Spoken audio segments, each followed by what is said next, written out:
পর্বের শুরুতে দামিনী বলে, আমি যদি তোমার পা নাই দেখি তাহলে আমি চিকিৎসা করব কি করে। তারপর তারা দুজন ঝগড়া করতে থাকে এবং দামিনী তার পাওয়ার ব্যবহার করে প্যান্ট খুলে ফেলে। তারপর সে তার পা দেখতে থাকে এবং ভাবে তার পায়ে তো অনেক বেশি ইভেল শক্তি রয়েছে, আর এই কারণেই সে দাঁড়াতে পারে না। তারপর সে মিস্টার লিকে বলে, তোমার পায়ে এত বেশি ইভেল স্পিড রয়েছে, এটা যদি অন্য কারোর ভিতর থাকতো সে এতদিনে মারা যেত। যা দেখতেছি তুমি এবং তোমার বডি অনেক বেশি স্ট্রং। তারপর দামিনী তার পা টাচ করতে থাকে। তখনও মিস্টার লি মানা করতে থাকে যে আমাকে টাচ করো না। তখন দামিনী বলে, আর আমাকে চিকিৎসা করতে দাও। তারপর সে চিকিৎসা করা শুরু করে, আর তখনই ভূকম্প শুরু হয়ে যায়। তখন মিস্টার লি বলে, দেখছো আমার সঙ্গে যেই থাকে তার সঙ্গেই অনেক খারাপ কিছু হয়। তখন দামিনী বলে, চিন্তা করো না, এখন তুমি আমার সঙ্গে আসো আর আমি অনেক বেশি শক্তিশালী, তাই তুমি টেনশন নিও না। তারপর সে আবার ট্রিটমেন্ট শুরু করে এবং তার পায়ে অনেক বেশি ভালো এনার্জি দেয়। এখানে মিস্টার লির অনেক বেশি পেন হচ্ছিল এবং ব্লাড অমিটিংও হচ্ছিল। আর তখনই দামিনী থেমে যায় এবং বলে, এই চিকিৎসা দেখে তোমার জন্য অনেক বেশি কষ্টকর হচ্ছে, দাঁড়াও আমি অন্য কিছু করতেছি। তারপর সে একটি কাগজ বের করে, এই কাগজটা তার মাস্টার তাকে দিয়েছিল। তারপর সে আবার ম্যাজিক ব্যবহার করে ট্রিটমেন্ট করা শুরু করে দেয়। তারপর দামিনী বলে, চিকিৎসা করা হয়ে গেছে, এখন তুমি দাঁড়াতে পারো। মিস্টার লি তখন মনে মনে বলে, 10 বছর ধরে আমি চিকিৎসা করতেছি, আমি দাঁড়াতে পারিনি, আর তার এইটুকু ম্যাজিকে আমি দাঁড়িয়ে যাব। তারপর মিস্টার লি আস্তে আস্তে দাঁড়ানোর চেষ্টা করে এবং সে পুরোপুরি দাঁড়াতেও পারে। তারপর সে দামিনীর অ্যাকাউন্টে অনেকগুলো টাকাও পাঠিয়ে দেয়। তখন দামিনী বলে, আমার টাকা লাগবে না। তখন মিস্টার লি বলে, আচ্ছা ঠিক আছে, আমি তোমার নামে একটা বাড়ি কিনে দেব। তখন দামিনী বলে, আমার ওটাও লাগবে না। তখন মিস্টার লি বলে, তাহলে তোমার কি লাগবে? তুমি যা বলবা আমি তোমাকে সব কিছু কিনে দেব। তখন দামিনী বলে, আমার এইসব কিচ্ছু লাগবে না, আমার শুধু তোমাকে লাগবেই। কিন্তু মিস্টার লি মানা করে দেয় এবং বলে, তুমি আবার ওইসব নিয়ে কথা বলতেছো? তখন দামি বলে, আমি যদি তোমাকে বিয়ে না করি আমি মরে যাব। তারপর আমরা পাস্টে আবার দেখতে পাই, সে যখন সেখান থেকে চলে আসতেছিল তখন তার মাস্টার তাকে বলেছিল, তুমি যদি বিয়ে না করো তাহলে তুমি বাঁচতে পারবা না, আর যদি তোমাকে বিয়ে করতে হয় ওই ছেলেটাকেই করতে হবে। তখন মিস্টার লি বলে, তুমি চিন্তা করো না, তুমি অসুস্থ হয়ে গেলে আমি ওয়ার্ল্ডের সবচেয়ে ভালো ডাক্তার নিয়ে আসবো তোমার চিকিৎসার জন্য। তখন দামি বলে, কোনো ডাক্তার আমাকে ঠিক করতে পারবে না। তারপর দামিনীর পা পিছলে যায় এবং সে মিস্টার লি এর উপর এসে পড়ে, আর তাদের দুজনের মধ্যে অ্যাক্সিডেন্টলি কিস হয়ে যায়। এখানে মিস্টার লি অনেক বেশি লজ্জা পেতে থাকে, কিন্তু দামিনী বলে, দেখো তুমি এখন আমাকে কিস করে ফেলেছো, এখন আমার রেসপন্সিবিলিটি তোমাকে নিতেই হবে। তখন মিস্টার লি বলে, এটা শুধু কিসই ছিল, আর তাও অ্যাক্সিডেন্টলি হয়েছে। তখন দামিনী অনেক আদরের স্বরে বলে, তুমি যদি আমাকে বিয়ে না করো আমার কি হবে? এই শহরে কি আমার কেউ আছে? শুধু তুমিই একমাত্র আমার হাজবেন্ড আছো। তুমি যদি আমাকে না নাও তাহলে আমার এই ব্রিজের ভিতর যাই শোয়া লাগবে। এতে মিস্টার লি রাজি হয়ে যায়। তারপর দামিনী তাকে আবার হাজবেন্ড হাজবেন্ড করতে থাকে। তারপর মিস্টার লি দামিনীকে নিয়ে তার নিজের ভিলায় চলে আসে, যেখানে সে সব সময় থাকে। এখানে সে তো তার বাসা দেখে অনেক বেশি শকড হয়ে যায় এবং অনেক খুশি হয়ে যায় এবং সবকিছু ঘুরে ঘুরে দেখতে থাকে। তারপর সেখানে মেড আসে এবং বলে, ম্যামের রুম প্রিপেয়ার করা হয়ে গিয়েছে এবং তুমি ম্যামকে নিয়ে তার রুমে চলে যাও। তখন দামি বলে, কি হানি, আমার রুম? আমি কি তোমার সঙ্গে থাকবো না তোমার রুমে? এটা শুনে মেড এবং মিস্টার লি অনেক বেশি অবাক হয়ে যায় এবং মিস্টার লি বলে, তোমার মুখটা বন্ধ রাখো, আর তুমি যতদিন এখানে থাকবা আমাকে বিরক্ত করতে পারবা না, আর যদি বিরক্ত করো আমি তোমাকে বাসা থেকে বের করে দেব। এরপর সকাল হয়ে যায়। মিস্টার লি দেখে যে একটা হাত তার মুখের উপর, আর এই হাত আর কারোর ছিল না, দামিনীর ছিল। মিস্টার লি তাকে এখান থেকে চলে যেতে বলে। তখন দামি বলে, আমি যাব না, তুমি আমার হাজবেন্ড, আমি তোমার ওয়াইফ, আমি তোমার সঙ্গে সময় কাটাতে চাই। সে মিস্টার লির আরো ক্লোজে চলে আসে। মিস্টার লি তাকে দূরে সরিয়ে দেয়। দামিনী আবার তাকে জড়িয়ে ধরে এবং জোরপূর্বক কিস করতে যায়। অন্যদিকে মিস্টার লি তার ফেস দূর করার চেষ্টা করতেছে, আর তখনই তার অ্যাসিস্ট্যান্ট সেখানে চলে আসে এবং মিটিং এর বিষয় বলতে থাকে। তখন দামিনী এবং মিস্টার লি অনেক বেশি লজ্জা পায় এবং দামিনী বলে, হাজবেন্ড তুমি তাড়াতাড়ি যাও এবং তাড়াতাড়ি বাসায় ফেরত এসো, যাতে আমরা একসঙ্গে ডিনারে যেতে পারি। এখানে দামিনী অনেক বেশি খুশি হচ্ছিল। অন্যদিকে অ্যাসিস্ট্যান্ট মিস্টার লিকে বলে, আজকে আপনি অনেক ভালো মুডে আছেন, আর এই সব কিছু কি ওই ম্যামের কারণে হচ্ছে? আর তখনই আমরা দেখতে পাই মিস্টার লি এর ঘাড়ে অনেক লাভ বাইট, আর মিস্টার লি বলে, না এমন কিছুই না, আর তুমি এত কথা বলতেছো কেন? যাও ব্রেকফাস্ট নিয়ে আসো।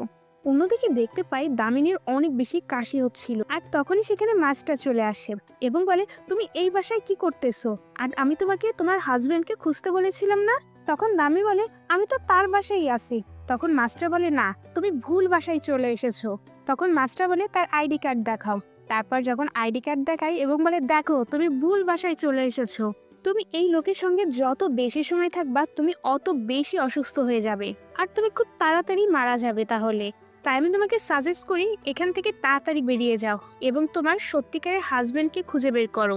এখানে দামিনী অনেক বেশি শকড হয়ে যায় এবং বলে, মাস্টার, আমি যদি এখনই চলে যাই আমি মিস্টার লিয়ের পা ঠিক করতে পারবো না, আর আমি তাকে প্রমিস করেছি যে আমি তার পা ঠিক করব। তখন মাস্টার বলে, তুমি যদি এখান থেকে যেতে না চাও তাহলে বলো, আমি এখনই তোমাকে সোজা মাউন্টে নিয়ে যাব এবং আমি তোমাকে একটা ঘরে আটকায় রাখবো, যাতে যতদিন তুমি বেঁচে থাকতে পারো একটু শান্তিতে থাকতে পারো। এখানে দামিনী অনেক বেশি চিন্তা করতে থাকে। সে মিস্টার লিকে নিয়ে অনেক কিছু ভেবেছিল এবং তাকে অনেক কষ্টে মানিয়েছিল। তখন সে মনে মনে বলে, মাস্টারকে আমি এখনকার মতো হ্যাঁ বলে দিই, আমি এখানে কিছুদিন থাকবো, তারপর আমি হাজবেন্ডকে খুঁজতে যাব। তারপর সে তার মাস্টারকে বলে, আমি সেই কিপি লোকের পা ঠিক করব না, আমি খুব তাড়াতাড়ি এখান থেকে চলে যাব। অন্যদিকে আমরা মিস্টার লিকে দেখতে পাই, সে এই সব কিছু শুনতে পাই আর এসে বলে, তুমি আমাকে কি বলেছো? Creepy heart? আর এটাও শুনলাম যে তুমি আমার পা ঠিক করবা না। এখানে দামিনী তাকে বোঝানোর চেষ্টা করে যে তুমি যা ভাবতেছো তা এমন কিছুই না, আমার মাস্টার এখানে এসেছিল যার কারণে আমাকে এইসব বলতে হয়েছে, আমি অবশ্যই তোমার পা ঠিক করব। মিস্টার লি বলে, এইসবের কোনো দরকার নেই, তুমি এখনই এখান থেকে যেতে পারো।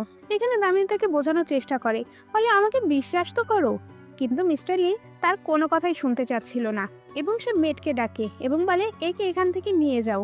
এখানে দামিনী তাকে বলে, তুমি কি চাও না যে তুমি আগের মতো হাঁটো?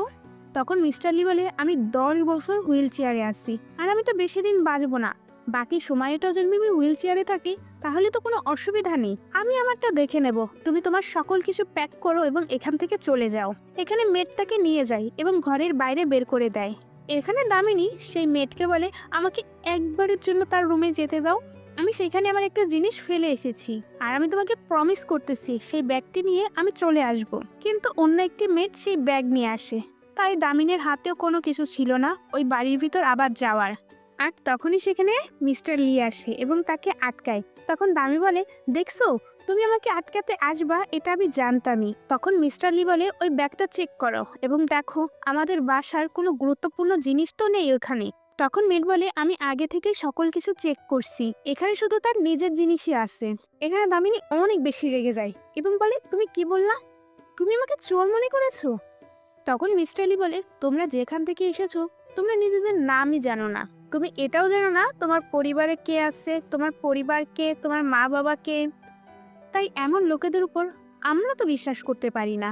এখানে দামিনী অনেক বেশি কষ্ট পায় এবং বলে, তুমি শুধু পাই ঠিক নেই, তোমার মাথাও ঠিক নেই, মাথার একটু চিকিৎসা করিও, এবং রাগ করে সেখান থেকে চলে যায়। এরপর আমরা মিস্টার লিকে তার রুমে দেখতে পাই, সে বসেছিল। তখনই সেখানে একজন মেড আসে দামিনীর ব্যাগ নিয়ে, বলে, এটা কি করব?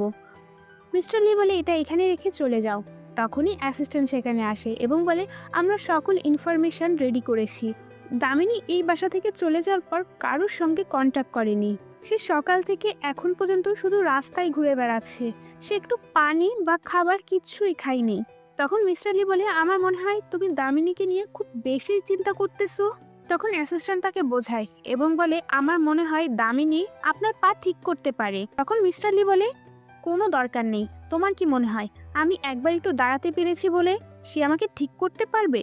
তখন অ্যাসিস্ট্যান্ট তাকে আবার বোঝায়, বলে, ডাক্তার তো এটুকুও করতে পারেনি, আর কেন জানি সে যখন আপনার সঙ্গে থাকে আপনাকে অনেক বেশি হ্যাপি দেখা যায়, তাই আমার মনে হয় সে আপনার পা ঠিক করতে পারবে। তখন মিস্টার লি দামিনীর পুরনো কথাগুলো মনে পড়ে যায়। তারপর মিস্টার লি গাড়ি বের করতে বলে। তখন অ্যাসিস্ট্যান্ট বলে, আমরা কি দামিনীর সঙ্গে দেখা করতে যাচ্ছি? তখন মিস্টার লি বলে, না, আমি একটা সিম্পল ওয়ার্কে যাচ্ছি। এখানে অ্যাসিস্ট্যান্ট হাসতে থাকে।